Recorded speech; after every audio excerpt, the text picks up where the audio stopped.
Avoir démarré ce Café Nil. Merci beaucoup, Robert et Sébastien, d'avoir accepté d'intervenir au Café Nil. Pour nous, ça fait partie des moments qui sont des moments importants parce que vous savez que chez Nil, on est en pleine réflexion sur tout ce qui concerne les stratégies One Health, qu'on a créé d'ailleurs. On a créé un do tank autour de One Health. Et One Health, sans les bases de données, sans le numérique en santé, sans l'interconnexion entre les différentes bases qui vont caractériser le, on va dire, tout ce qui concerne l'agriculture, le vétérinaire et l'humain, ça n'aura pas de véritable réalité. Ce d'autant que ces bases doivent être mises à disposition et ces données doivent être mises à disposition au plus près des acteurs pour que chacun puisse s'en emparer, quoi, que ça reste pas un système qui soit on va dire, un peu sanctuarisé, dans lequel il faut 250 permissions pour pouvoir essayer de croiser deux bases pour voir arriver une épidémie de dengue, par exemple, parce que le moustique tigre vient de se réveiller et que on en a plein maintenant au sud de la France. Donc voilà, donc on est très très très heureux de vous recevoir et très impatient de savoir, de mieux connaître la filière de santé numérique. Et je vais passer tout de suite la parole à Robert pour qu'il puisse nous expliquer un peu la genèse de tout ça et puis sa finalité et les actions à mener qu'on pourra discuter ensuite avec Sébastien. Très bien, merci beaucoup Olivier. Et je suis très heureux en effet de cette circonstance pour résumer un petit peu la situation. Donc l'origine de la filière, ça date de 2021.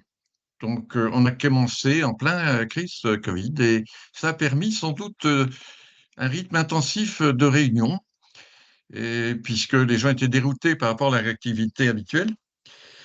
Et bref, nous avions comme mandat de la délégation du numérique en santé de réfléchir à l'organisation de la filière finalement, qui est une filière particulièrement complexe. Et nous avons réuni dans ce groupe de travail, étaient présents dans ce groupe de travail dès l'origine, des acteurs de tous origines, publics, privés, de la santé, des territoires et des entreprises de la recherche. Et nous avons essayé de comprendre qu'est-ce qui caractérisait cette filière et surtout les raisons pour lesquelles on n'allait pas plus vite. Les travaux ont été mis sous le regard, on a travaillé, on a collaboré à l'époque avec la task force interministérielle justement sur l'accélération de la santé numérique. Donc c'était vraiment au cœur des travaux initiaux. Nous avons fait deux enquêtes, une enquête Delphi auprès des experts, une enquête plus large publiée par la délégation du numérique en santé, d'où il est ressorti trois faiblesses consensuelles qui sont en passe d'être résolues, enfin, en tout cas, à laquelle la filière s'attache maintenant, qui est on manque de modèle économique pérenne. C'est bien d'avoir de l'argent public, mais il faut que les entreprises s'y retrouvent. Deuxièmement, il faut que les données circulent. Et c'est ce que tu rappelais, Olivier, hein, si les données sont sanctuarisées au point d'être dans des silos ou dans des réservoirs auxquels on n'accède pas, elles ne prennent pas de valeur. Et c'est un problème. Et le troisième, c'est la participation, c'est les territoires. La santé numérique ne se décrète pas. Et sur cette base-là, une mission a été confiée au Conseil général de l'économie, que j'ai porté, bien entendu, et qui s'est attachée à trouver des façons, des actions, des recommandations pour sortir de cette affaire.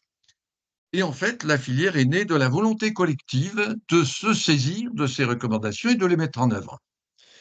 Donc ce collectif s'est poursuivi au-delà de la remise des deux rapports, le rapport santé et le rapport industrie, avec la ferme volonté, je dirais, d'en découdre avec ces questions.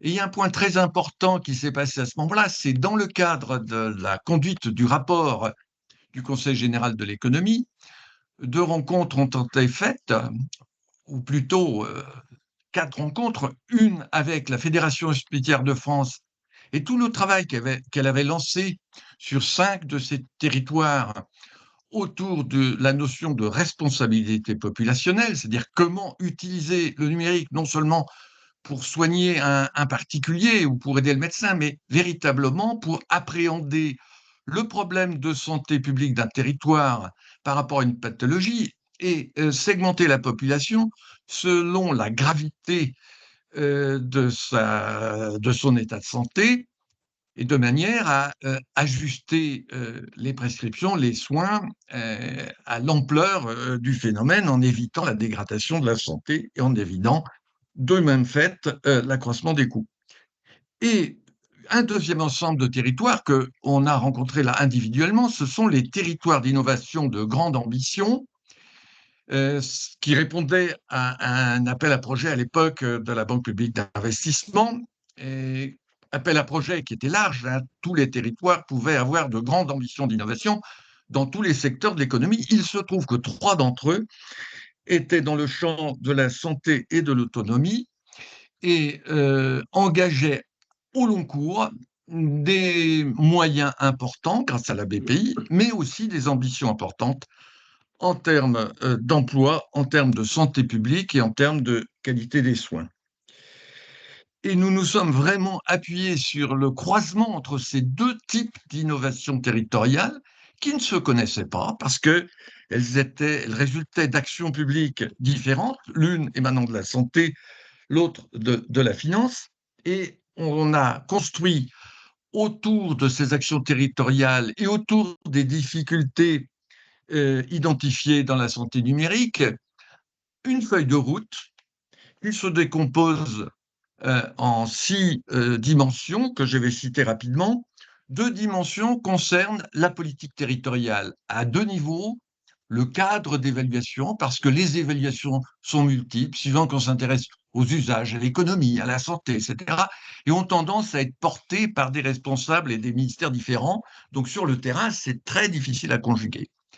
Deuxièmement, l'animation du territoire, hein, qui, entre-temps ou depuis, je dirais, a donné lieu à ce fameux appel à projet sur les tiers-lieux d'innovation, mais des tiers-lieux en santé, il n'y en aura pas partout. Or, il y a besoin d'animer les territoires autour de politiques de santé partout. Donc voilà nos premiers champs de réflexion, hein, 2 axes sur l'animation territoriale autour des politiques de santé. Et puis les 3 axes de développement suivants concernent justement la résolution des problèmes, je l'évoquais tout à l'heure. Donc, il y en a un qui concerne la circulation des données, qui a donné lieu à un consortium là, qui est en train d'apparaître et dont vous entendrez sûrement parler dans un prochain avenir, qui s'appelle PIAD. Un deuxième champ qui est justement pour la prise de décision économique, on a besoin de modèles. Et ce groupe s'appelle modélisation, simulation. On nommera encore à cet égard des jumeaux numériques territoriaux, donc l'image du territoire et comment on peut projeter les décisions et s'assurer de la valeur économique des solutions. Et le troisième axe, c'est l'engagement citoyen, parce que justement, c'est en associant le citoyen, pas seulement le patient, lui aussi, que les solutions seront pérennes et bien appropriées. Et puis, un dernier axe concerne la communication. Je terminerai mon propos, j'espère ne pas être trop long, Olivier, Non, non, ça va en très bien. évoquant en évoquant effectivement les actions phares de la filière. Alors, le mode de fonctionnement de la filière, c'est de réunir des gens d'expérience et de former des consortiums pour résoudre à plusieurs des problèmes difficiles. Alors, ceci est très différent des pratiques habituelles que, pour schématiser, je dirais, ce sont une grande industrie, un grand hôpital et qui lève des startups qu'il finance. Alors, ce modèle est tout à fait vertueux, tout à fait intéressant, mais nous considérons qu'il fait émerger des briques. Or, nous avons un mur à construire. Et pour construire un mur, il vaut mieux s'y mettre à plusieurs, d'où le fait que la filière fait naître des consortiums. Donc, le premier consortium a permis de travailler sur la question de la formation numérique des acteurs, suite à un appel à manifestation d'intérêt sur ce sujet.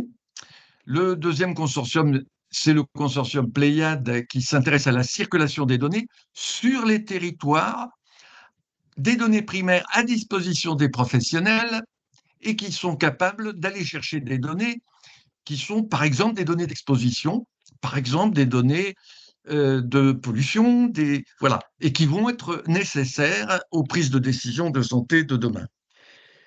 Les 2 actions suivantes sont plus importantes, me semble-t-il, en termes d'enjeux et de capacité démontrée de la filière à transformer les choses. Le premier que je citerai, c'est la filière a formé un consortium de 7 acteurs qui a été retenu dans l'appel d'offres lancé par le territoire de grande ambition Imeuse, autour précisément de la construction d'un cadre d'évaluation de référence pour les territoires. Et ce cadre n'a pas vocation seulement à servir Imeuse, mais à se répandre dans l'ensemble des territoires de France. L'opération est suivie de près par la Caisse des dépôts et nous avons été la présenter et ils ont manifesté un grand intérêt à la DGOS, l'équipe qui, on le sait depuis 2 jours, rejoint la DNS pour harmoniser les programmes du numérique en santé, mais nous l'avons également présenté à l'assurance maladie. Donc, comme depuis l'origine, c'est toujours vrai maintenant, la filière est une organisation indépendante, c'est une association maintenant, mais elle est sous le regard très attentif des autorités à la fois du monde économique et du monde de la santé. Et la dernière action que je citerai, parce qu'elle nous est proche et que vous y êtes tous invités, c'est le colloque Santé globale, décision locale. Alors je pense que j'ai donné beaucoup d'explications qui permettent de toucher du doigt ce qu'il y a dans ce colloque, mais quand même, j'insisterai sur le fait que ce colloque, d'abord, c'est une idée de 2 des 3 coprésidents et soutenue par la troisième.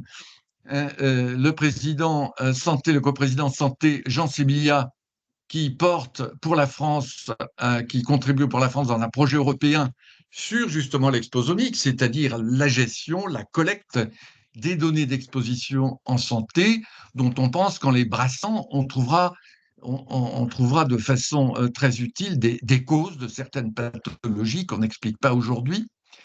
Et par le coprésident Sébastien, qui va s'exprimer lui-même tout à l'heure, parce que ce brassage de données, cette représentation, cette collecte nécessite d'être modélisé pour véritablement aider à la prise de décision, hein, et ce qui renvoie à ce concept que nous utilisons de jumeaux numériques territoriaux.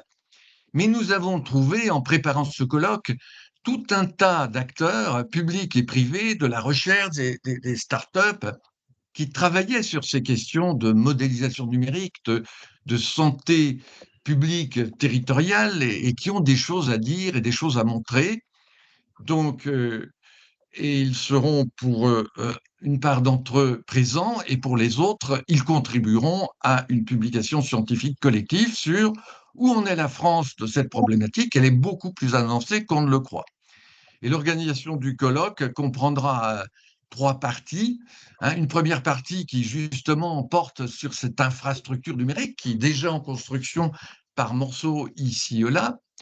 Une deuxième table ronde qui est la santé publique de précision, la santé publique territoriale. C'est bien à condition que ça ne reste pas dans des rapports ou dans des sanctuaires de données, mais il faut effectivement que ça soit partagé avec les décideurs de terrain, et notamment les élus, avec les patients. Donc c'est la deuxième table ronde.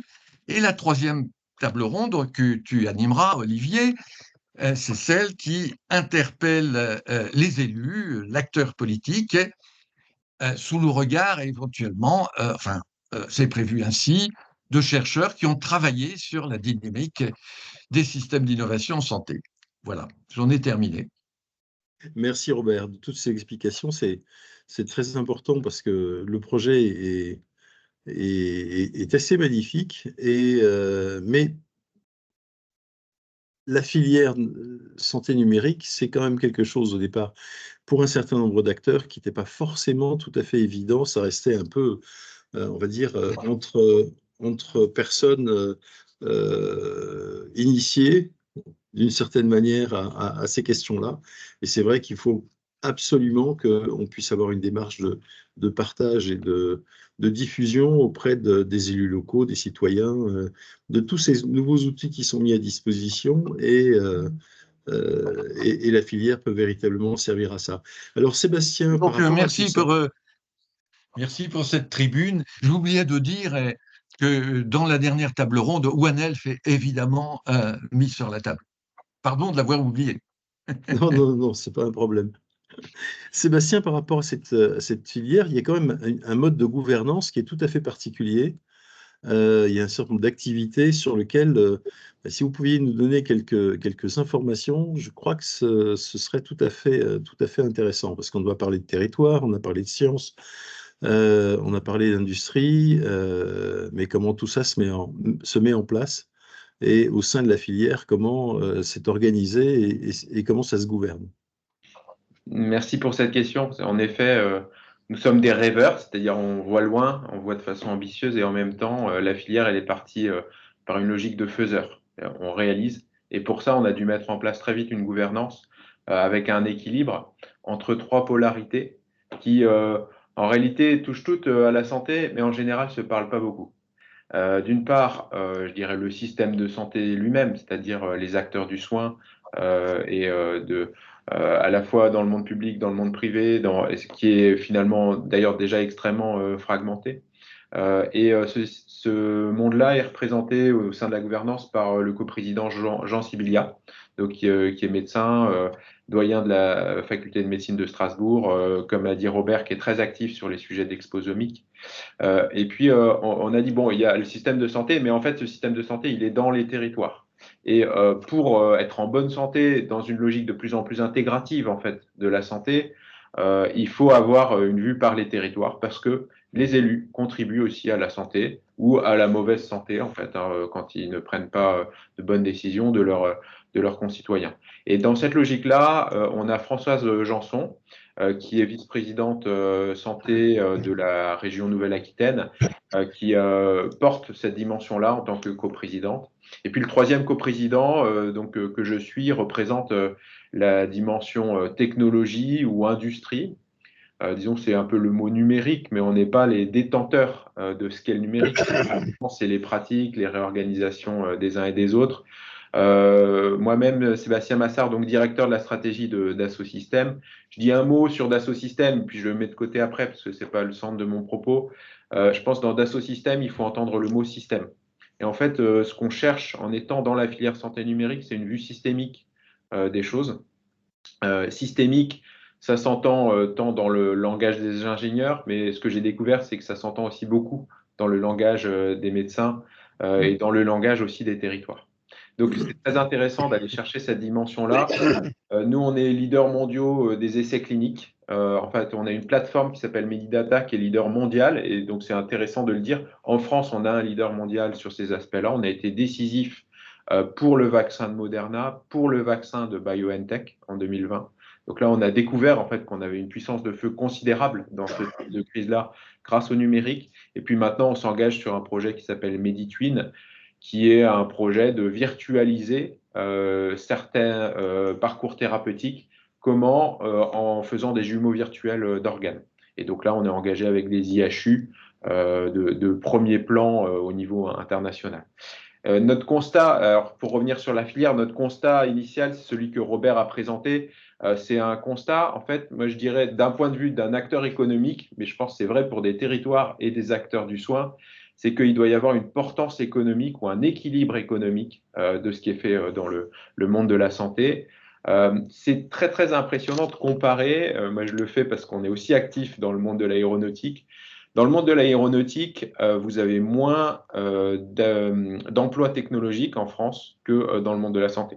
Si je regarde la santé, vous avez 2,1 millions d'emplois au total, hein, si je ne me trompe pas. Et puis, vous avez là-dessus 340 000 emplois technologiques. 340 000. C'est beaucoup plus que l'aéronautique qui est entre 200 et 250 000 emplois technologiques. Donc, c'est un secteur très technologique, déjà par nature, avant même l'arrivée du numérique. Pourquoi? Parce que des gens qui ont fait beaucoup d'études, qui font de la recherche, qui font beaucoup d'innovation. Et je pense que le système de santé français est bien organisé aussi autour de ces enjeux-là. En revanche, si je compare à l'aéronautique, le monde de la santé, il exporte 2 fois moins. En fait, l'aéronautique exporte à peu près 60 à 70 milliards d'euros par an. La filière santé, elle exporte 35 milliards d'euros par an. C'est 2 fois moins. Donc, disons, d'un point de vue strictement économique, et là je vous montre l'équation économique, en fait, il y a un déséquilibre entre cette prégnance de la technologie et la capacité à générer une portance économique. Puis je ne vais pas vous faire tous les indicateurs, mais d'une certaine façon, ce qu'on doit chercher derrière, c'est comment on crée la capacité pour notre pays de maintenir une excellence de pointe médicale au service des citoyens. Donc quand je parle d'export, ce n'est pas une fin en soi, c'est pour équilibrer un système et le positionner à la pointe de l'innovation mondiale. Pourquoi? Parce que, comme a dit Robert, il y aura peut-être d'autres crises sanitaires. Et puis surtout, mais indépendamment de ça, pour être au premier plan sur la prévention, sur les progrès en termes d'espérance de vie, etc., eh bien, il faut faire des progrès non seulement médicaux, mais médicaux insérés dans un système économique. Donc, pour moi, le fait d'adhérer à les filières santé numérique et d'être engagé dedans, c'est cette idée-là de dire, en fait, le progrès économique, l'équilibre économique, il ne peut pas venir que des acteurs économiques. Il est sur des territoires et avec des acteurs de soins. Et cette gouvernance à trois, elle est essentielle. Pour dire aussi un élément de philosophie, c'est que le numérique apporte beaucoup. Bon, ça c'est vrai. Mais il ne s'agit pas de numériser les pratiques existantes. Il ne s'agit pas juste de mettre des applis mobiles à la place des documents papier et puis vous avez résolu tous les problèmes. En réalité, si on fait ça, parfois c'est même pire. C'est-à-dire qu'on va rajouter des contraintes administratives, des contraintes de déclaration, de circulation de données, là où avant les gens s'arrangeaient puis ça fonctionnait. En fait, il faut voir le numérique comme une opportunité de transformer les parcours. Donc, ce n'est pas simplement, typiquement pour caricaturer, la télémédecine, parce que la télémédecine, elle peut surcharger aussi. C'est une vue nouvelle de comment est-ce qu'on a un nouveau microscope, en fait. Et j'aime bien cette notion de microscope pour observer à travers la donnée, ça vous l'avez dit, les effets de santé, être plus pertinent sur les diagnostics, sur les thérapies. Et donc, Pasteur, lui, il avait un microscope, il l'a tourné vers les bactéries. Finalement, ce qui comptait, c'est pas, si je fais le parallèle avec l'IA aujourd'hui, tout le monde parle d'intelligence artificielle, etc. Bon, bah, c'est bien, c'est super, mais vers quoi on le tourne? Qu'est-ce qu'on regarde avec? Et je crois que dans le monde de la santé, l'opportunité, elle est d'aller regarder les comportements collectifs, les enjeux de santé publique et de prévention, et donc de rendre visible ce qui était invisible. Et quand vous faites ça, vous avez un effet dans le monde de la science, vous allez apprendre des choses sur le couplage entre tel type d'alimentation, telle pathologie, etc. Et en même temps, vous allez engager différemment vos citoyens. Et c'est là que les territoires comptent beaucoup. Parce que si je rends visible sur un territoire, et on a eu des témoignages même poignants, je trouve, de certains territoires par rapport à leur positionnement, par exemple, en termes de cancérologie, des territoires où la prégnance, la prévalence était très, très forte par rapport à d'autres territoires. Et ben, à ce moment-là, le territoire se pose une réelle question. Et le jour où vous le rendez visible, parce que vous avez non seulement des statistiques, mais aussi des données de vie réelle qui sont accessibles aux citoyens, en fait, vous changez. Il y a un équilibre politique, en fait, qui doit être retrouvé. Donc, ce nouveau microscope, il a des impacts scientifiques, il a des impacts politiques. Donc, c'est là que les territoires doivent être mobilisés. Et puis, moi, je dirais, c'est un enjeu aussi de gouvernance, puisque d'un seul coup, on va pouvoir engager la voix du patient. Et là-dessus, je crois que les associations de patients sont de plus en plus actives et peuvent être aussi accompagnées. Et puis, ce que je disais au tout début, c'est la prévention. Je pense que les parcours de prévention vont changer et même la capacité de scénariser la prévention, parce qu'actuellement, c'est un peu le parent pauvre, je pense, dans les approches de santé. Pourquoi? Parce qu'on n'a pas rendu visible l'invisible. Si je rends visible aujourd'hui et je modélise, et c'est l'idée aussi un peu du colloque, si je modélise aujourd'hui l'impact de politiques de prévention, eh ben, mon espoir, ma conviction, c'est qu'on va changer en réalité ces politiques. En rendant visible, on change l'action réelle. Et donc, c'est notre philosophie entre rêveurs, parce qu'on veut aller loin, on veut associer des gens qui ne forment pas toujours des consortiums, des associations faciles, quoi. Et en même temps, faiseurs. Et dernier mot, faiseur, ça veut dire qu'on se jauge sur des choses très concrètes. Et là, c'est un industriel qui vous parle. Et Robert l'a un peu dit aussi, c'est-à-dire qu'il y a des référentiels. La filière, elle produit des référentiels d'évaluation. Ça a été dit par rapport à des territoires, par rapport à des transformations de certaines filières de soins. On va mettre en avant des vitrines, donc des projets, on va savoir évaluer leur maturité et on les met en avant en disant voilà, ça, ce sont des choses qui se singularisent et qui sont à un niveau d'excellence qui permet d'inspirer d'autres. Parce qu'on voit trop souvent l'innovation très locale. Chacun veut réinventer des choses qui ont été inventées à côté. Donc la filière, elle sera réussie si on arrive à diffuser. Voilà. Merci beaucoup pour toutes ces explications. Il y a une question qui me vient tout de suite à l'esprit, c'est on n'est pas dans un pays qui est un pays particulièrement girondin. On est dans un pays qui est de tradition ultra-jacobine, on va dire.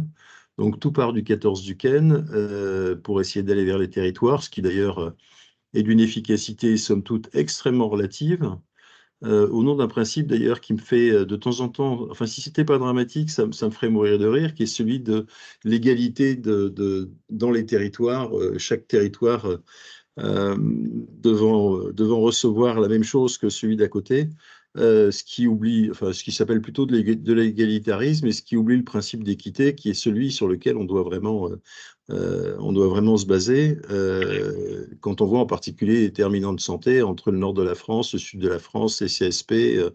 Voilà, ce principe d'inégalité de base ne peut pas être géré d'une manière normée au niveau national. Comment la filière envisage ces rapports justement avec les trois administrations centrales? Ça me semble important.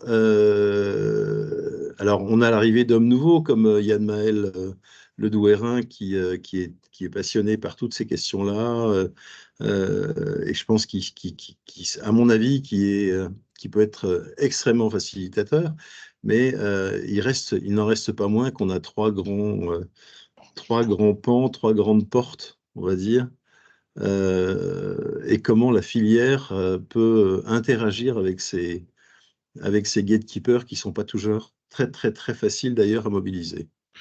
Je réponds un peu, Robert, et puis tu complètes si ça te va. Et merci pour cette question. C'est une des questions clés qu'on s'est posées au démarrage de la filière en termes de positionnement. Comme a dit Robert, c'est parti néanmoins de travaux qui avaient été un peu déclenchés ou soutenus par l'État, et notamment, je pense à la fois par Bercy et le ministère de la Santé. Mais ce qu'on a dit au début, et moi je suis probablement un des plus fermes promoteurs de cette approche, c'est qu'on ne se met absolument pas en dépendance de l'État. On est très respectueux de ce qui peut être fait et limite, voilà, on est prêt à présenter, etc.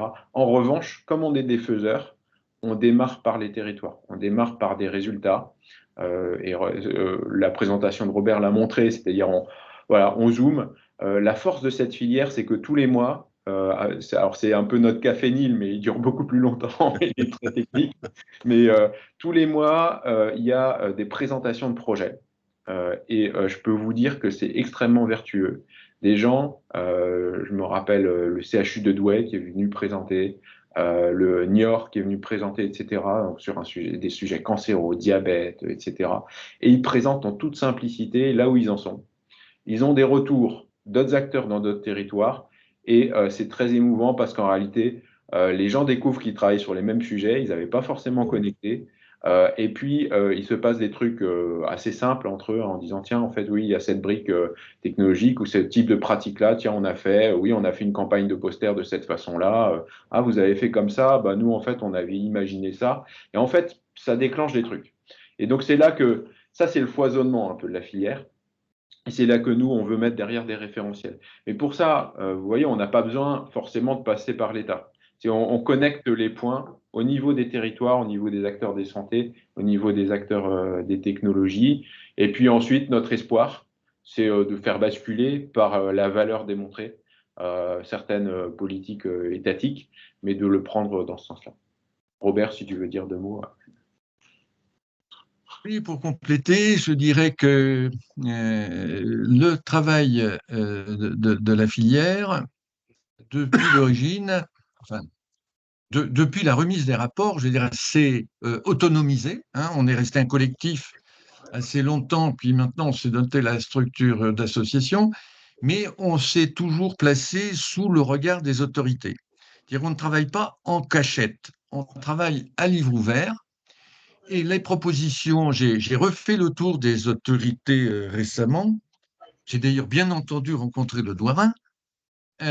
Et la proposition qu'on leur fait, c'est venez, c'est un cercle comme d'autres dans lequel vous pouvez faire passer des messages quant à la politique publique. Mais une fois que vous avez fait votre présentation, restez un peu et écoutez. écoutez ce qui se dit, écoutez ces témoignages, écoutez ces échanges entre pairs, et vous allez découvrir ce qui se passe.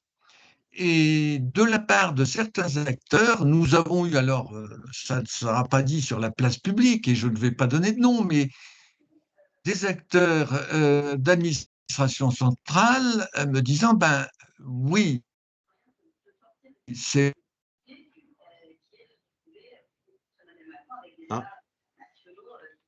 est-ce que c'est moi qui ai un problème ou J'ai aussi. national, c'est de donner à voir, d'écouter. Oui, On t'a perdu un moment, il y a un Robert. problème oui, technique. D'accord. Oui, c'est donc certes d'avoir un cercle où s'exprimer, de donner à voir. Par contre, je dirais la relation qu'on a avec les autorités territoriales se veut beaucoup plus proche, beaucoup plus opérationnelle, et on est accueilli à bras ouverts parce que d'avoir des gens qui pensent global et qui prennent le temps de regarder local, c'est pas très courant, c'est pas très fréquent, et alors on ne serait pas en mesure d'investir autant sur tous les territoires.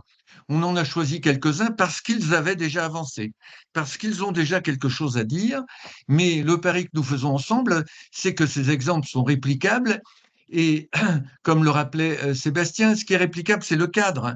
Et à l'intérieur de ce cadre, les politiques publiques peuvent être différentes, elles seront différentes, chaque territoire avec sa priorité, et dès le travail, pour juste illustrer la chose, dans le travail que nous faisons sur le cadre d'évaluation de référence avec le territoire Meuse, nous avons dans le groupe projet un représentant du territoire d'à côté, à savoir le territoire de santé de demain de Strasbourg, et nous avons dans le conseil scientifique que nous avons mis en place l'évaluateur du territoire d'innovation de grande ambition de Bretagne. Nous avons également un représentant des territoires de la FHF. Donc on prépare déjà un cadre qui est à la fois bien adéquat aux problématiques du territoire Meuse, mais qui se pense au travers de sa valeur d'usage qu'il aura dans d'autres territoires, de manière à pouvoir l'exporter. Et la chose intéresse énormément, et ça nous rassure aussi, la Caisse des dépôts, hein, qui a tout intérêt, elle aussi, à avoir des outils qui soient un peu semblables, même encore une fois, si les politiques, elles, sont différentes. alors on a parlé d'Imeuse, on a parlé du colloque. Quels sont les projets que vous avez, les activités, les actions que vous menez en ce moment et concrètement, quels sont les projets sur lesquels la filière travaille? Alors, je vais répondre et Sébastien commentera sans doute. Le premier, je veux dire, la filière travaille en formant des consortiums avec ses membres pour résoudre des problèmes complexes. Le premier consortium que nous avons fait émerger est un consortium qui a été monté en réponse à un appel à manifestation d'intérêt qui en fait était un AAP puisqu'il y a du financement derrière concernant la formation des acteurs du numérique. Et là, la spécificité de la réponse de la filière, c'est que l'appel concernait des modules de formation qui est de former les juristes d'un côté, les ingénieurs de l'autre, les médecins de l'autre, etc. Et nous avons rajouté une couche de transversalité en disant que si les gens se forment au numérique indépendamment les uns les autres, ça va poser des soucis. Et il vaut mieux que dans le cadre de ces formations, ils commencent à collaborer et travailler ensemble. Donc ça, c'est quelque chose d'extrêmement concret. On a d'ailleurs on a établi un lien particulier avec l'Université de Strasbourg, à nouveau, l'Institut Mines-Télécom qui a apporté sa composante technologique, et on est en train de réfléchir à ce que pourrait être une labellisation filière de formation numérique transversale, précisément, et qui prépare les acteurs au pilotage par la donnée. Hein, ce qui n'est pas spontanément hein, ce qui aurait émergé des réflexions de la puissance publique. Voilà un premier exemple. Le deuxième exemple que je citerai, c'est l'exemple du consortium Pliad. Le consortium Pliad donc vise à faciliter la circulation des données. Alors je ne vais pas être critique, mais un petit peu quand même. l'action publique, et nous avons entendu à la filière les intentions de la DGOS à l'époque, hein, qui est on fait des entrepôts de données de santé dans les territoires, il faut les interconnecter pour faciliter la recherche. Alors, on pense que ça, c'est très utile, mais ce qui est encore plus utile, c'est que dans ces entrepôts, il y ait des données fiables et il y ait des données diverses qui ne sont pas aujourd'hui dans les grandes bases nationales. Donc, ce qu'on a pensé, ce qui est intéressant à faire, c'est d'avoir un dispositif technique qui soit capable de collecter de la donnée clinique, de la donnée exposomique, de la donnée aujourd'hui inconnue des bases de données nationales, et ces données, de les restituer aux acteurs cliniques, autrement dit, de s'intéresser à l'usage primaire de ces données. Et je dirais, cerise sur le gâteau, si elles sont utilisées comme ça, alors elles sont fiables et alors on peut les déverser dans des entrepôts de données de santé. Donc, on a un dispositif que j'appellerais infra-EDS, qui est fait pour mettre des données à disposition. Ce système a été vraiment reconnu et plébiscité par les acteurs de la responsabilité populationnelle de la FHF. Et je ne veux pas en dire trop, mais les démarches de promotion de cette solution, de recherche de financement, sont en cours, sont bien avancées, et j'espère qu'on en parlera prochainement. Et pour toujours être concret, je reviens sur Imeuse, ça a l'air peut-être un peu éthéré, un peu fumeux, hein, notre affaire, mais non.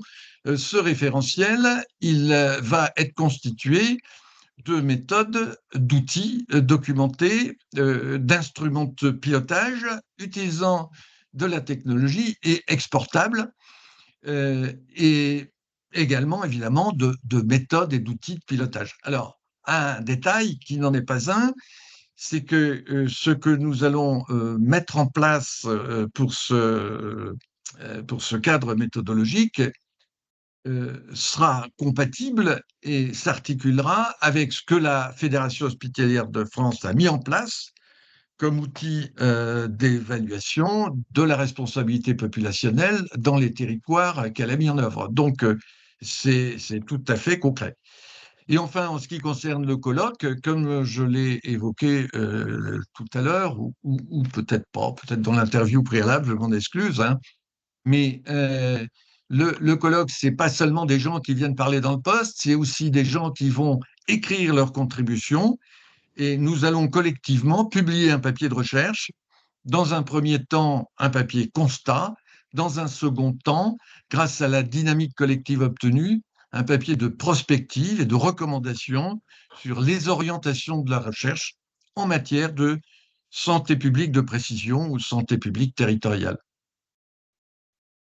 Sébastien, vous voulez rajouter quelque chose? Non, je pense que c'était très complet. Peut-être juste sur la philosophie, c'est une philosophie de faiseur, je disais. Il y a une logique un peu d'essayer de chercher la réplication. On avait segmenté dès le début en 3 aspects ce que la filière doit faire. C'est innover. Donc, identifier là où il y a de l'innovation qui se fait, mesurer la maturité de l'innovation, etc.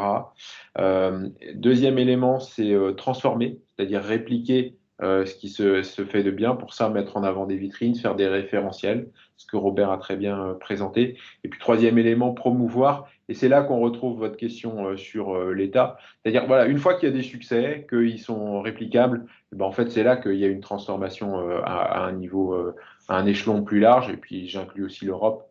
C'est-à-dire, voilà, mettre en avant des choses qui réussissent, qui sont démontrées, c'est la meilleure façon d'aller transformer les systèmes. Merci pour toutes ces précisions.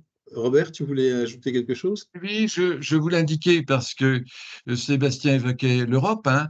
La filière s'intéresse à l'Europe. Je citerai juste 2 exemples.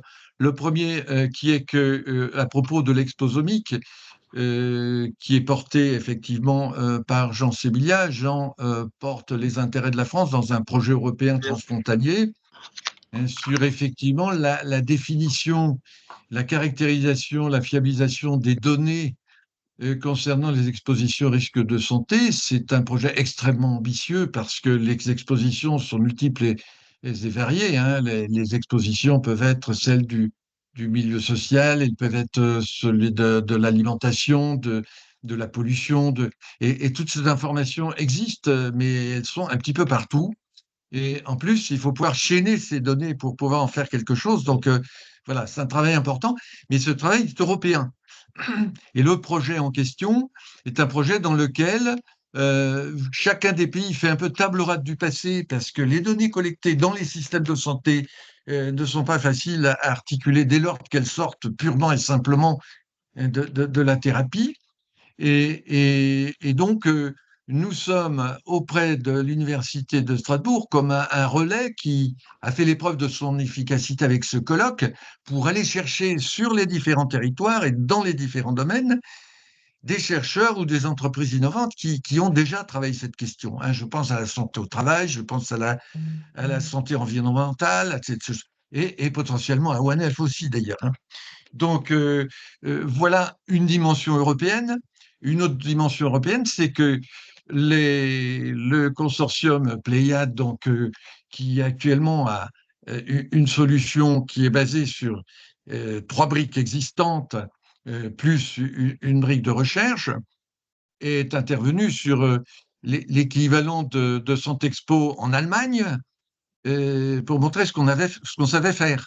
Donc, on a déjà maintenant, même si les productions sont toutes jeunes, tiré des liens vers les autres pays européens, sans parler bien entendu de ce que j'appellerais la veille.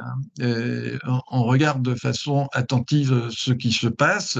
Comme chacun le sait, l'approche dite de responsabilité populationnelle est très largement inspirée par un grand courant international qui s'appelle la value-based healthcare, c'est-à-dire qu'on fait de la santé, bien sûr, pour soigner les gens, mais en essayant de se concentrer sur ce qui a vraiment de la valeur, à la fois pour la santé des gens, pour la qualité des soins et aussi pour l'économie. Donc, on a cette dimension internationale d'emblée, si je puis dire. Voilà ce que je voulais rajouter. Merci beaucoup, Robert. On va passer maintenant à la séquence des questions. Donc, pour ceux qui ne connaissent pas les règles, je les rappelle. Vous levez la petite main jaune qui se trouve dans votre barre d'outils tout en haut. Je vous passe la parole. À ce moment-là, vous mettez votre caméra, vous remettez votre micro parce il est coupé, et vous vous présentez, vous dites en quelle qualité vous parlez. On peut parler en tant que médecin ou en tant que citoyen, et ça peut être la même personne. Donc surtout, n'hésitez pas. Première question, donc, il faut que je remette la liste. Voilà. Et ben, la première question, c'est Quentin. Quentin. Oui, merci Olivier. Donc, je suis Quentin Riedel, donc consultant chez NIL. Une question assez simple. Donc, on voit que c'est bien, enfin, la filière numérique en santé est quand même bien organisée en France. Est-ce que des modèles similaires dans les pays étrangers émergent? Alors, j'ai 2 éléments de réponse, parce que je ne prétends pas du tout avoir une réponse complète et objective. À l'occasion des journées de Nice organisées par NIL, merci Olivier, j'ai rencontré des représentants canadiens, québécois, qui nous indiquaient que, alors sans qu'on ait pu approfondir encore, on doit le faire, mais qu'ils étaient en train de mettre en place juste maintenant quelque chose qui pourrait peut-être, suite à l'exposé que j'avais fait, ressembler à ce qu'on était en train de faire. Et d'ailleurs, bon, on a eu un échange d'adresses pour essayer justement de croiser les regards, pour voir un peu le plus, le moins de nos 2 initiatives. Donc voilà, ça c'est un premier exemple. Le deuxième regard que j'ai, c'est des pays. Alors, Nicole Hill, qui est déléguée générale adjointe à la filière, le dirait plus complètement et plus habilement que moi, mais les informations qu'elle a pu porter par rapport à des voisins, je pense à la Belgique, ou par rapport à des voisins aussi du bassin méditerranéen, c'est des gens qui carrément nous disaient cette filière, mais c'est très intéressant, est-ce qu'on peut y adhérer? hein.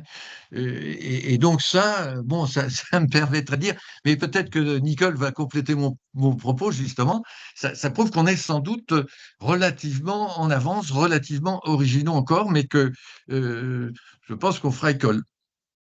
Nicole? Oui, bonjour à tous, merci de l'invitation. Effectivement, cette démarche, commence vraiment, comme rebondir ce qu'a dit Robert, à intéresser d'une part nos voisins européens, puisque comme vous l'aviez évoqué, nous avons eu l'occasion de présenter notre démarche au DMEA, qui est l'équivalent de Sant'Expo, avec un bon retour d'intérêt. Et également en Belgique, en plus dans l'environnement francophone, il y a un fort intérêt et sans compter, le Maroc. Comme vous le savez, le Maroc se positionne comme un hub pour l'Afrique, sur le monde de la santé et a vraiment des pôles d'excellence et nous avons des demandes d'adhésion qui viennent du Maroc. Alors on est en train de les instruire, mais en tout cas cette démarche, notamment dans le cadre de ce qui se fait entre la France et l'Allemagne sur les données de santé et d'autre part sur le cadre européen des données de santé, je pense va permettre vraiment de construire, cette dimension européenne qui était déjà là dès le départ, day one je dirais, lors de la création de la filière. Et on bâtit pour bâtir le mur, on bâtit des fondations en France et on avance ensuite à l'international. Super. Est-ce qu'on a une autre question? Si on n'a Si pas vous d'autres voulez, je questions. voulais juste rajouter que, Oui, oui, oui. en ce qui concerne la France, on sera donc une semaine avant le colloque à Sant'Expo et on a eu le plaisir d'être invité, à devenir partenaire institutionnel du fonds innovation, de la Fédération hospitalière de France qui fêtera ses 100 ans et donc, rejoignez-nous, nous serons sur le stand innovation, avec des partenaires de la filière, dont le CEA, dont Territoire de santé de demain, dont Opsia et nous serons heureux de vous y accueillir, une semaine avant le colloque. Et ben voilà une belle annonce. Et on s'y retrouvera parce que j'ai une table ronde à animer aussi pour l'Unicancer et on a également une présence en tant qu'acteur de la French Care. Donc, ça va être un moment, une semaine forte en ce qui concerne Voilà. les actualités dans le domaine de la santé. Donc, inscrivez-vous, c'est vraiment un moment particulier et tout à fait passionnant. Moi, j'ai une question en attendant une autre main se lève. Est-ce que tout ça, une question un peu taquine, hein, est-ce que tout ça n'est pas peut-être un peu trop anthropocentré? C'est-à-dire, est-ce que quelque part, on n'est pas un peu sur la santé humaine, santé humaine, santé humaine, et en fin de compte, ben, on oublie les autres santé, on oublie un certain nombre de déterminants comme les données qui peuvent être collectées sur la base des études d'urbanisme, sur l'alimentation. Il y a eu hier une présentation qui était tout à fait passionnante sur l'alimentation, en particulier sur le rôle des émulsifiants, qui a été faite par le CNRS, par Mathilde Touvier, qui montre d'ailleurs que les émulsifiants qu'on trouve partout, même dans les yaourts, sont responsables d'une augmentation des cas de cancer et de pathologie, de diabète et de pathologie chronique. Je ne savais même pas que ça pouvait exister. Alors voilà, est-ce qu'on n'est pas dans quelque chose qui est un peu trop centré sur l'humain, au sens traditionnel de la vision de la médecine? C'est-à-dire que la médecine, c'est le soin, c'est le cure. Alors, Sébastien disait tout à l'heure que euh, la santé numérique s'ouvre vers la prévention, donc ça, c'est déjà une bonne chose. Mais voilà, c'est ma question, c'est est-ce qu'on ne reste pas trop centré sur l'humain et sans regarder un peu autour? Alors, je tente une réponse. D'abord, merci pour la question. C'est une question vraiment tout à fait importante. Et c'est pas pour rien, Olivier, que nous avons accepté ton invitation à participer au Doutank de Nils sur le sujet de One Health. Non, mais plus sérieusement et plus concrètement, deux éléments de réponse, hein. Le premier, j'évoquais tout à l'heure la question de l'offre Pléiades sur la circulation des données, en expliquant que fondamentalement, cet outil vise les échanges d'informations, l'information juste nécessaire au bon interlocuteur au bon moment, et en s'appuyant non pas sur des résultats de l'aspiration des données par la centrale, hein, pour des besoins de rémunération des hôpitaux par l'assurance maladie, etc., dont on doit se souvenir quand même que ce ne sont pas fondamentalement des données cliniques, hein, mais précisément sur les données issues des outils des cliniciens ou des systèmes de collecte d'informations, pollution de l'air, pollution... Et ce collecteur territorial est du coup quelque chose de fondamentalement très ouvert, qui n'est pas finalisé à l'avance. Et c'est tout à fait le genre d'outil dont on a besoin quand on veut faire de l'intelligence artificielle, quand on veut faire du brassage de données, quand on veut nourrir un jumeau numérique avec des problématiques nouvelles et des données nouvelles.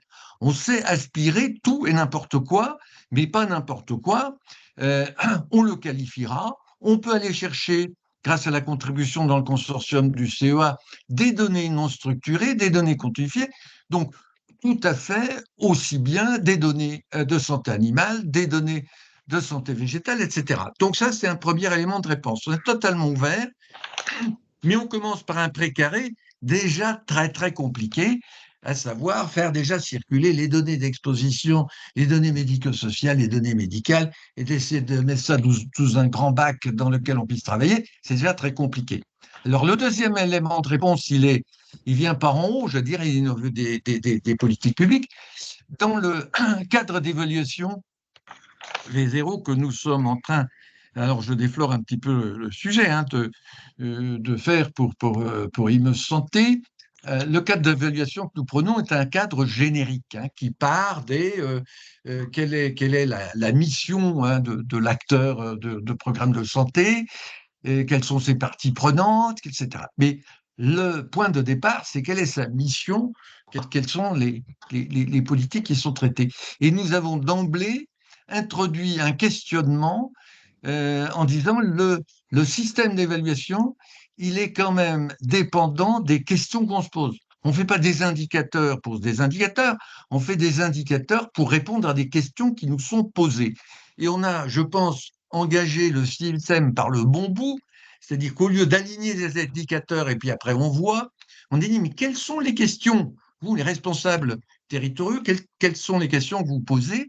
Et on a dit, pour élargir le spectre, on va vous poser, on va vous aider dans ce questionnement. Il y a des problèmes de société, des problèmes de participation des acteurs, mais aussi des problèmes écologiques, des problèmes. Voilà. Donc, ces questions ouvertes, hein, out of the box, ont été proposées et le département s'en est saisi pour lancer une enquête. Une enquête pour voir un peu déjà quelle était la sensibilité des gens sur ces questions. Donc on voit bien que le cadre que l'on prépare est un cadre qui est ouvert à accueillir une démarche de type One Health. Sébastien, vous vouliez intervenir? Oui, moi j'ai plein de choses à dire là-dessus. et merci pour la question. Après, je vais essayer de prendre quelques axes bien précis. Parce que, comme j'ai dit en introduction, la vision systémique des choses, moi, elle me tient à cœur et je crois qu'elle fait partie de l'approche filière santé numérique. Et pourquoi aussi? Parce que les territoires, je pense, sont intégratifs de ces enjeux. Le territoire, il décide aussi bien la politique en termes de mobilité, en termes de nutrition, ce que mangent les enfants à la cantine, etc. Donc en fait, il y a une intégration dans un exécutif de territoire, quoi. Ils intègrent ces différents éléments. Et donc leur responsabilité, c'est de connecter les points. Donc en effet, il ne faut pas être juste sur le soin médical, il faut voir la santé plus globalement. Je pense qu'on n'a pas assez de mesures encore des bénéfices d'actions non médicales pour les effets de santé. Et moi, j'aimerais bien que ça soit un sujet qu'à terme, on couvre mieux. Mais je pense que le colloque commence déjà à toucher ça, puisque santé globale, décision locale, ce n'est pas la décision d'organisation des soins, c'est décision, par exemple, mobilité qu'on va aller toucher. La notion d'exposome a déjà un peu élargi ça.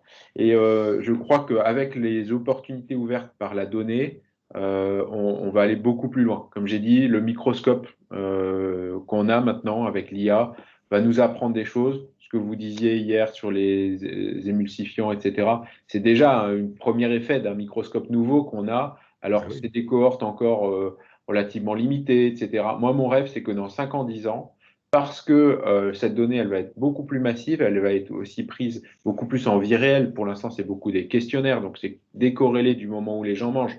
Donc, ils déclarent pas toujours de façon extrêmement fiable, etc.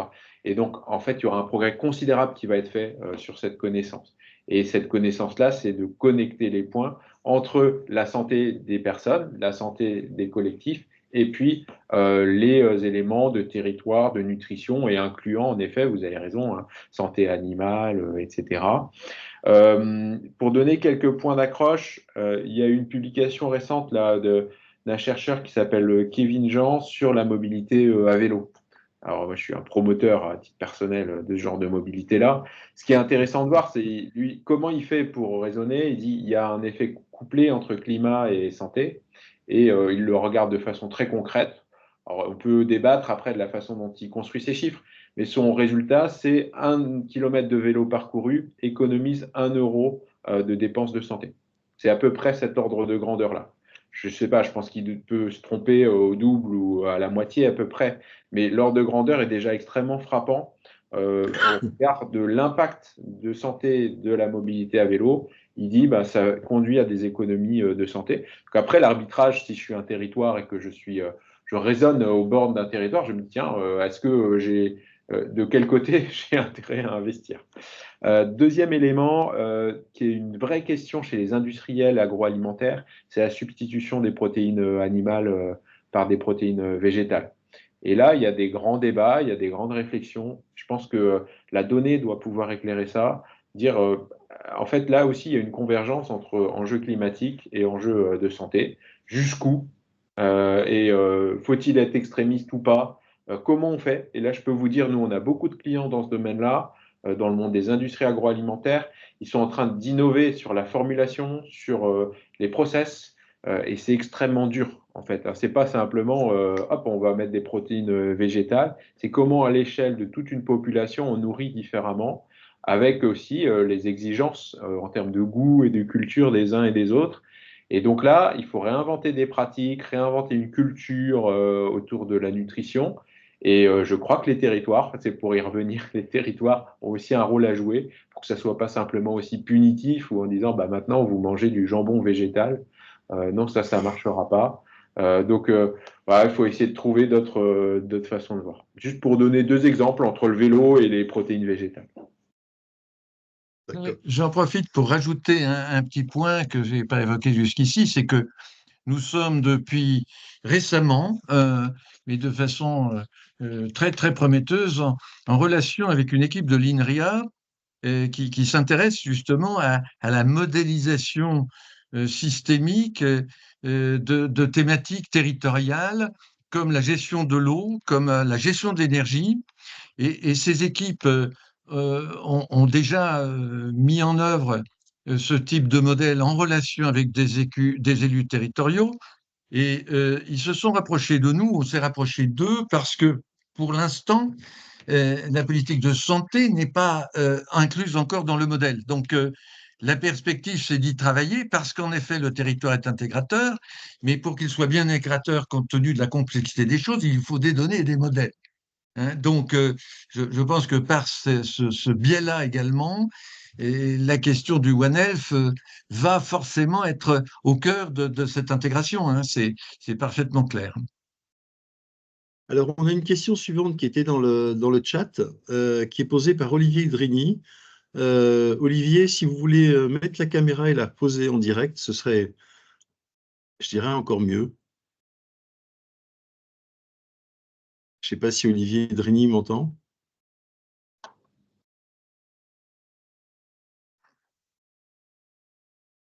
Non? Ah ben voilà.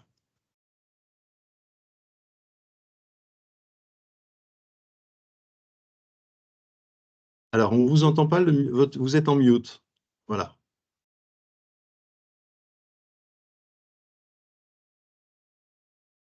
On vous entend toujours pas.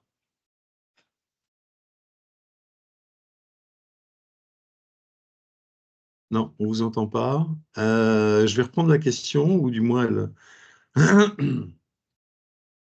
Donc, c'était la question portait en fin de compte sur le fait que est-ce qu'il ne faudra pas à un moment ou un autre imposer une mise à disposition des différentes données et des différents échanges de recueil de données dans une base de centralisation nationale ou européenne? En gros, si j'ai bien compris, la problématique, c'est les rapports avec les GAFAM.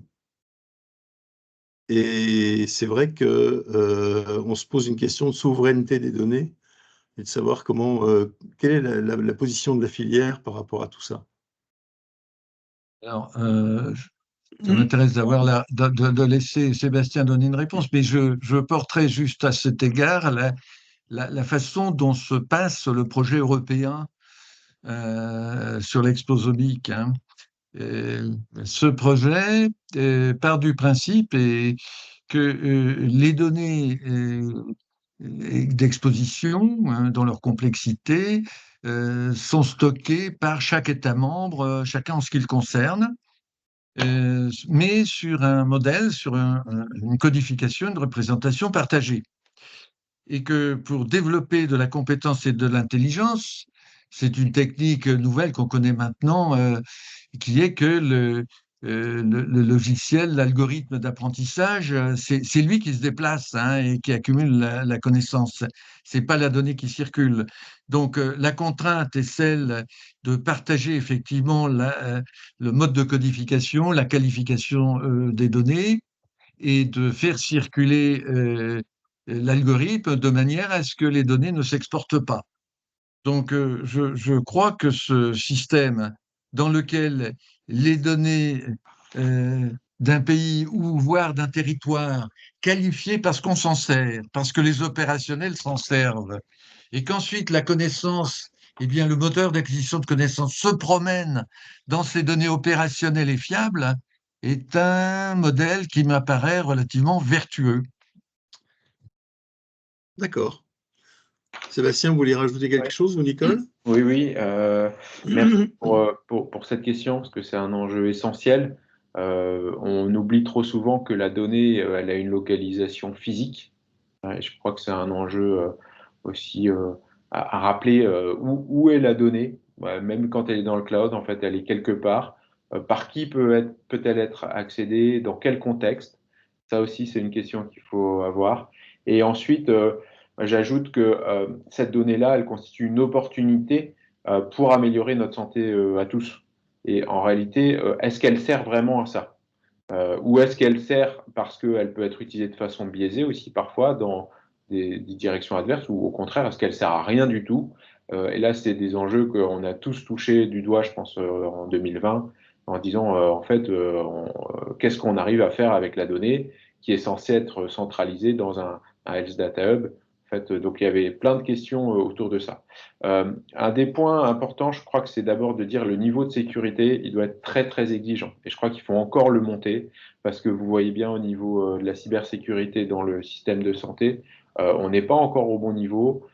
Et nous, c'est quelque chose qu'on promeut très concrètement en disant il faut passer au cloud. Pourquoi? C'est pas par obsession technologique, c'est parce que dans le monde du cloud, il y a une maintenance, il y a des opérations qui sont à un niveau de sécurité, de fiabilité, d'industrialisation qui correspondent à ce qu'il faut. Parce que la donnée de santé est devenue une cible bien réelle, pas seulement pour des intérêts souverains, etc., c'est pour des intérêts parfois bassement financiers de pirates qui utilisent ça.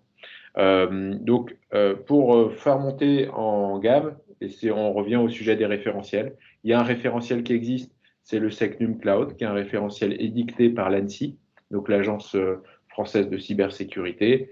Et donc, le SecNum Cloud est un référentiel existant, et il faut, à mon avis, qu'on s'aligne sur ce niveau de sécurité-là, qui permet de garantir que la donnée, elle ne va pas être piratée.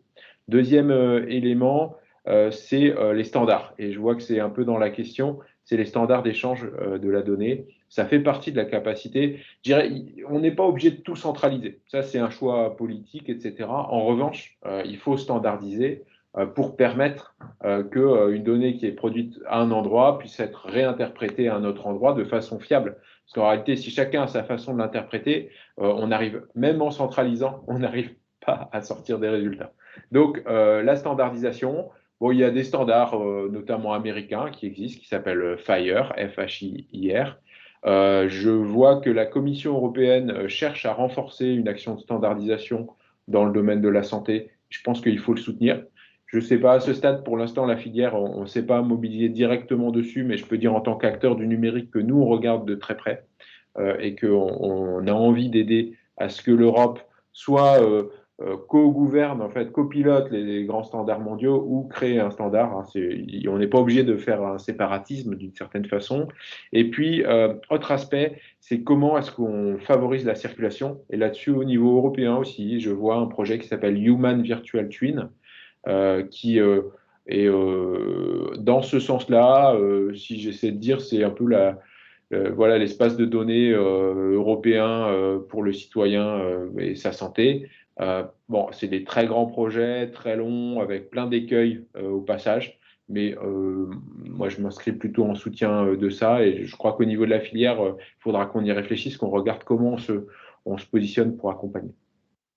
Oui, oui, alors j'évoquerai le fait que la charte de la filière se réfère effectivement aux standards internationaux, hein, ça fait partie vraiment de nos codes de conduite, et que l'outil Pliad se réfère évidemment à FHIR. Hein, enfin, donc voilà, je ne peux que conforter le fait qu'au concret, au jour d'aujourd'hui, on est tout à fait dans la mouvance, dans la ligne de ce que Sébastien vient d'évoquer. Pourtant, on ne s'était pas concerté sur le sujet avant de démarrer. Juste une anecdote pour revenir sur 2020. On avait aidé le Grand Est. Là, je parle d'Assosystème. On avait aidé le Grand Est pour faire regarder les données, l'évolution de l'épidémie, etc. Et on n'arrivait pas à accéder à la donnée de Santé publique France. C'est pas pour des raisons techniques, c'est pour les raisons qu'il ne fallait pas que ça sorte de cette enceinte-là, d'une certaine façon, pour des raisons, à mon avis, plus politique que bien réel de l'intérêt de tous. Et en fait, et d'ailleurs, le Premier ministre de l'époque avait voulu que le Grand Est ait accès à ces données-là pour souverainement, enfin pas souverainement, c'est pas une région autonome, mais pour de façon relativement indépendante, se faire une opinion et conduire sa politique. Et en fait, la réponse qui a été faite au bout de quelques mois, et c'était un projet qui s'appelait Météo Covid à l'époque, vous pourrez regarder, au bout de quelques mois, on a eu le droit d'accéder à la donnée, mais une donnée extrêmement réduite. Pour quelle raison? C'est que la réponse nationale, c'était l'open data. Alors là, j'en profite pour passer un message. L'open data n'est pas la réponse à tous les problèmes.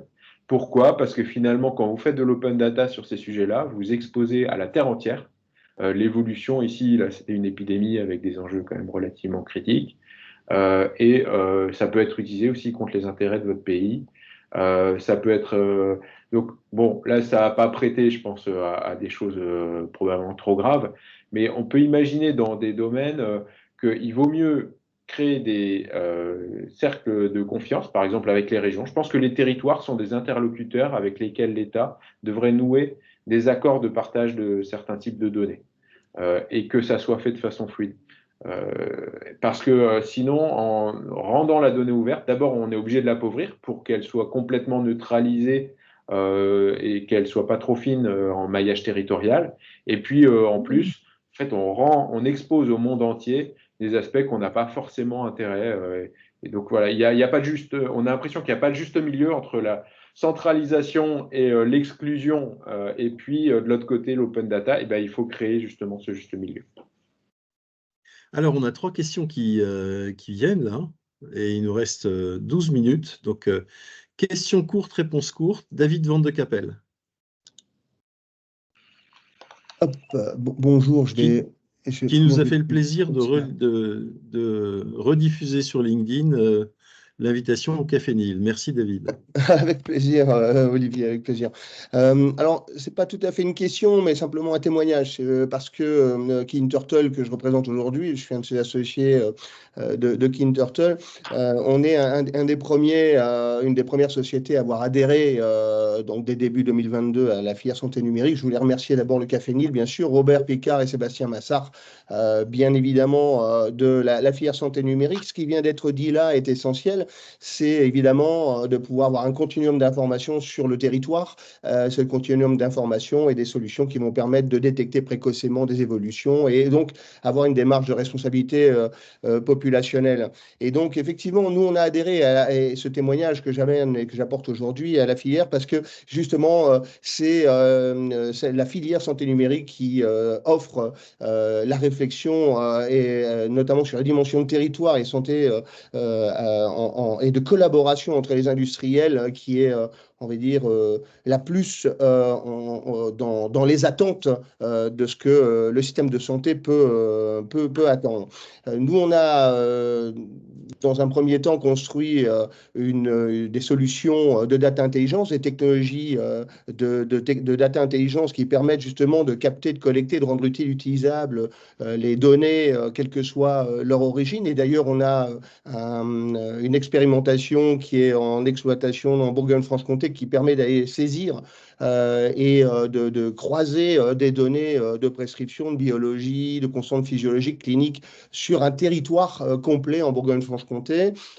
Et donc, la filière nous a donné l'opportunité de rencontrer des sociétés avec lesquelles on a créé le consortium Pléiade, et notamment avec Alcatel, le CEA et Oxia. Et donc, je témoigne aujourd'hui de la capacité de pouvoir collaborer entre sociétés qui, parfois, ont même des visions concurrentielles, si vous voulez. Et malgré cela, eh bien, ces freins sont dépassés et on a la possibilité de travailler ensemble.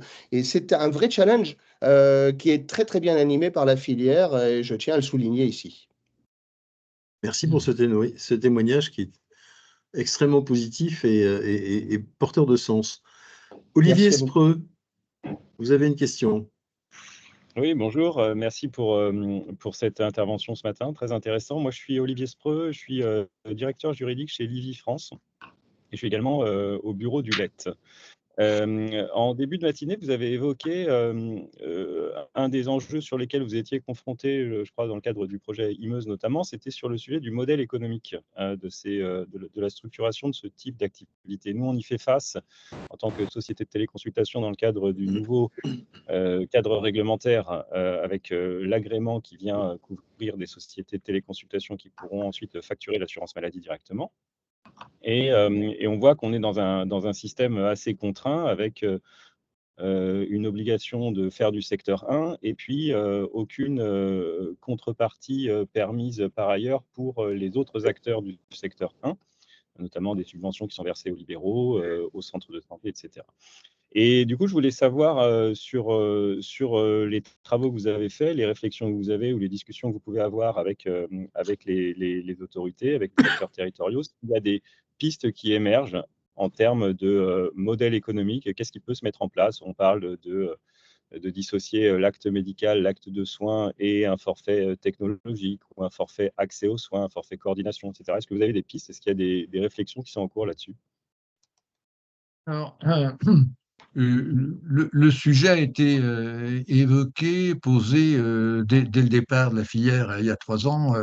Je pense que ce problème, il est partagé, il est bien identifié depuis le départ.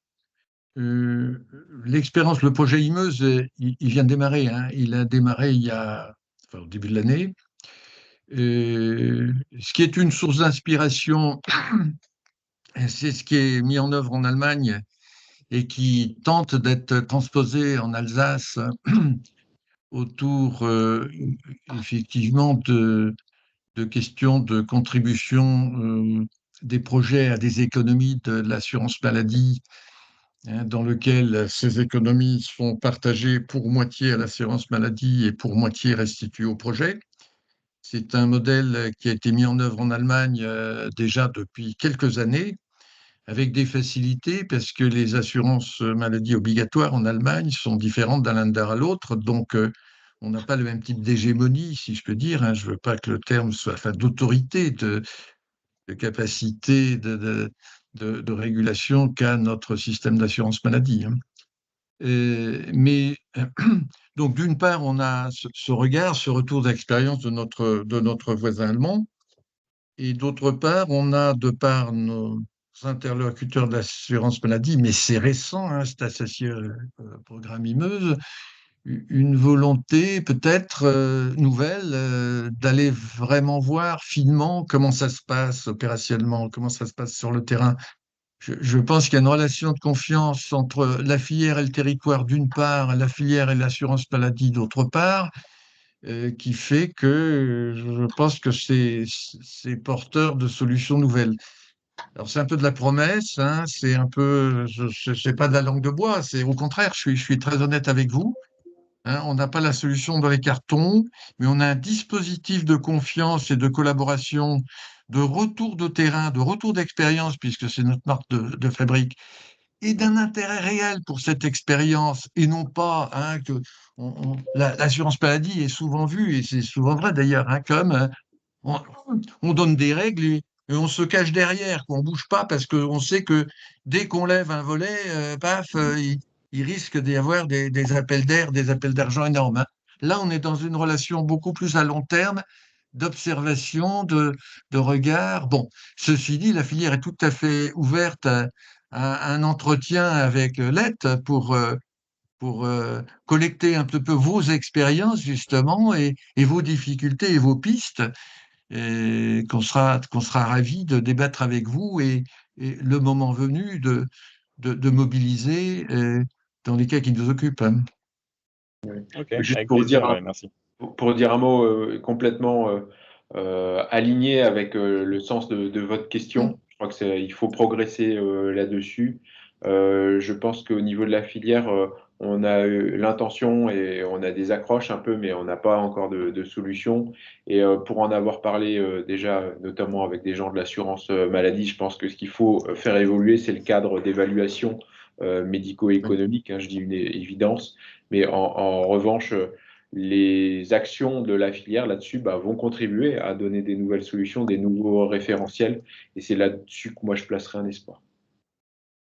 Ok, très bien. Merci. Merci beaucoup pour cette question et cette réponse. On a encore deux questions. On a celle de Younes et puis on a celle de Jean-Michel. Jean-Michel Klein qui pose une question qui dépasse un peu le cadre de notre débat, mais qui est, connaissant le côté novateur de Jean-Michel dans son approche, en particulier des métiers de santé, qui est tout à fait intéressante. Jean-Michel, si tu veux la poser en direct, tu peux mettre ta caméra. Vous m'entendez? Oui, très bien. Oui, bonjour Olivier, bonjour à tous. Oui, c'est passionnant. Là, on a pris un bol d'oxygène d'un seul coup, là. Ma question, c'était de savoir quelle était votre stratégie pour une transformation du système de santé qui est hyper administré et entre guillemets à bout de souffle vers une agilité numérique de faiseurs en marche. À témoin l'échec des négociations conventionnelles avec la médecine libérale. Est-ce qu'il ne faudrait pas créer dans une convention un espace de liberté où il y ait un pôle novateur, innovation, favoriser tout cela, alors qu'actuellement, on est plutôt dans la contrainte administrative, plutôt l'enfermement intellectuel des professionnels de santé, peut-être par manque de confiance, peut-être par peur, peut-être par coût financier. Enfin, quelle approche avez-vous pour faire passer ce que vous venez de nous exposer dans la réalité du quotidien sur le territoire? Alors, c'est une question effectivement large et difficile, mais je renvoie à l'approche qui est celle que l'on déploie actuellement et qu'on on va mettre en œuvre sur le territoire d'Imeuse. Le territoire est intégrateur. Le territoire est le cadre dans lequel les différentes tendances se rencontrent. Ce qui se passe généralement, on le voit au travers des structures, des syndicats professionnels, des fédérations, etc., plus vous montez, plus vous spécialisez les représentations, et plus ce qu'il se passe est de l'ordre de la négociation au sens de la défense des intérêts individuels. La filière dans ces échanges qu'on a régulièrement avec les syndicats professionnels ou les fédérations, on rencontre des gens qui sont frileux à rentrer dans la filière. Et d'ailleurs, finalement, il est mieux que chacun, je dirais, fasse son métier, parce qu'il faut faire des concessions sur ses positions de principe et accepter de construire un regard collectif. Donc au niveau national, c'est difficile. C'est sans doute pourquoi la filière ne progresse que tout doucement en matière de nombre d'adhérents. Mais au niveau local, ça s'impose. Au niveau du territoire, ça s'impose. On a des échanges avec le libéral, on a un adhérent président de CPTS, donc on voit bien comment ça se fait au niveau local, et les témoignages qu'on a des structures nationales, c'est qu'elles ne savent pas ce qui s'y passe. Donc chacun arrive à une négociation nationale avec des postures. Or, ce qu'il faut, c'est résoudre le problème de l'écosystème, problème ressenti et partagé par tous.